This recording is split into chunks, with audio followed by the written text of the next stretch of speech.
as you do research on our mitochondrial DNA, you find that it goes back into the range of 150,000 years based on the mitochondrial DNA, which is, I think, pretty much incontrovertible.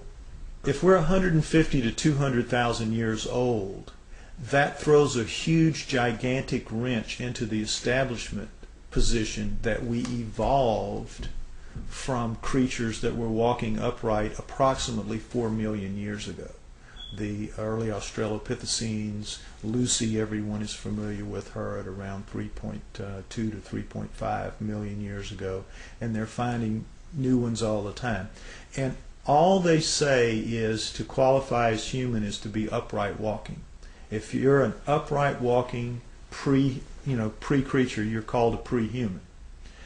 And even though all of those creatures, right through Neanderthal, from Lucy at 4 million years ago, right through the Homo habilis, Homo erectus, Neanderthal to Cro-Magnon, right up to Cro-Magnon, all of those creatures don't look anything like human beings as we are today.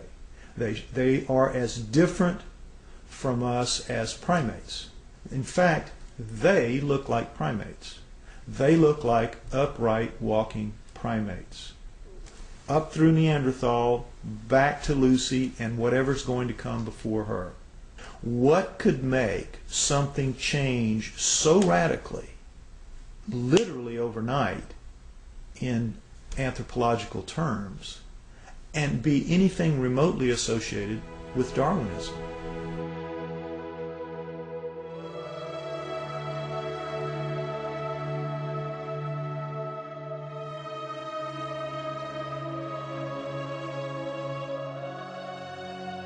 I believe, personally, that the writings of the Sumerians 4,000 years ago, as chronicled by Zecharia Sitchins in his books, The Earth Chronicles, I believe that is the most logical and reasonable explanation that there is for how we came to be.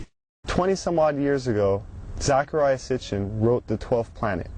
In The 12th Planet, he describes ancient writings and texts by the Sumerians depicting a 3,600-year orbit of Nibiru. But the Sumerians are rarely spoken about in history books. Who were the Sumerians? And what could an ancient civilization possibly know about how we came to be?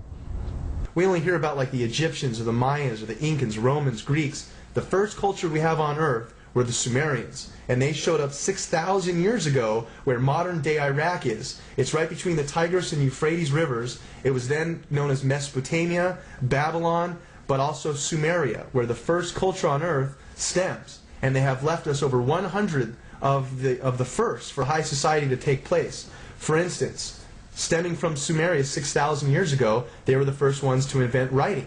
They had a system of over 400 characters known as cuneiform text. They'd use a wedge-shaped stylus or an object with a wedge and would twist and turn and make all these characters that came up to about 400 characters, and they had their own complete language like an alphabet that we use today, A through Z, but this stemmed out of Sumeria 6,000 years ago, and all of the first for high society come from them. Time, the calendar, math, schools, courts, judges, systems of law, all of this originated in Sumeria, which was then known as Mesopotamia, Babylon, today's modern-day Iraq.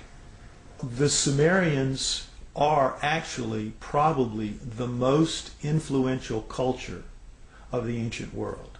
Not the Egyptians, not the Greeks, not the Romans, the Sumerians. The Sumerians invented, for example, the zodiac. All of the symbols that we still have today for the zodiac was created by the Sumerians.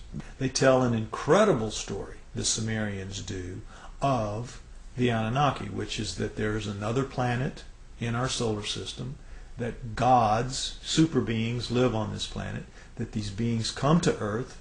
The Sumerians had a pantheon of gods, but it was living gods. They were the Sumerians worshipped living gods who lived and worked and had their lives among them. They were the Anunnaki. Among those Anunnaki, there were 12 leaders, 12 super gods, the bosses, the boss of bosses. Those 12 gods come down and are present in the Egyptian culture, in the Greek culture, and in the Roman culture. They just have different names, but they have basically the same personalities and the same functions. So it isn't that mythology begins with the Egyptians, the Greeks, and the Romans. Mythology begins with the Sumerians.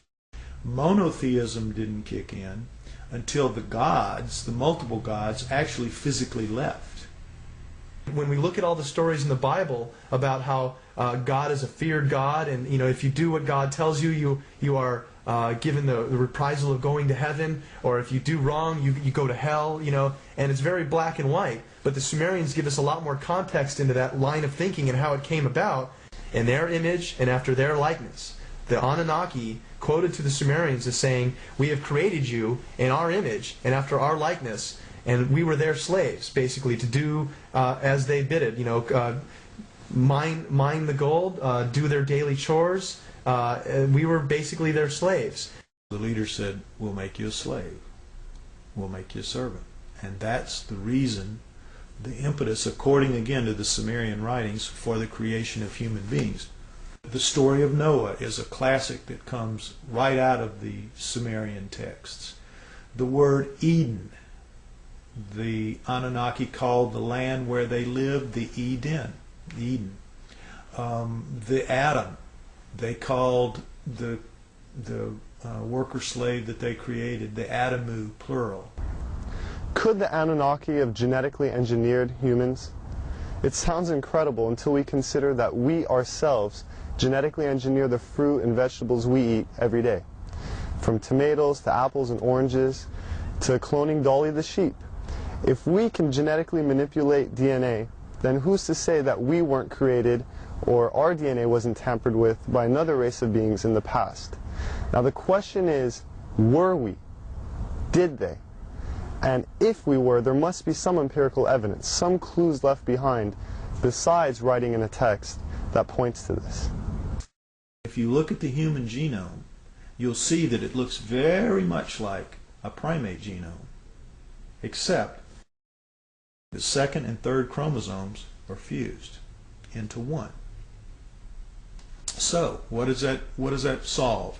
It gives you all the chromosomal material of the primate, but it's now only taking up the space in the combining process of 46. It is 46 chromosomes with 48 chromosomes of genomic material still in there. Now, how could nature do that? How could nature fuse those two chromosomes together in any length of time? It wouldn't happen. It couldn't happen. That was done. According to Sitchin, we were created genetically by the Anunnaki as a worker to mine gold for them, to serve them. People out there, even if you're not a scholar, even if you're not anything, if you open your eyes a little bit to this and you start just doing your own research, you're going to find paths there that lead you to some things that are going to awaken new ideas into you. And the next few years, I think we're going to see a watershed of information that is going to absolutely rewrite every book of history. There is evidence left over this entire planet when you start thinking, and you must believe, that we are the offspring of these people. If there was a God, the God created those people before they created us. We are here because of an act of divine creation, but they were people just like us, only older, only more technically advanced. We need to rediscover that in ourselves, that we are a great civilization. We came from a great civilization. And I would tell anybody to look, open your eyes and look for it. Don't be blinded to something that's led to nothing but the slaughter of ourselves for thousands of years. And we still are at that point. We're still a warring society.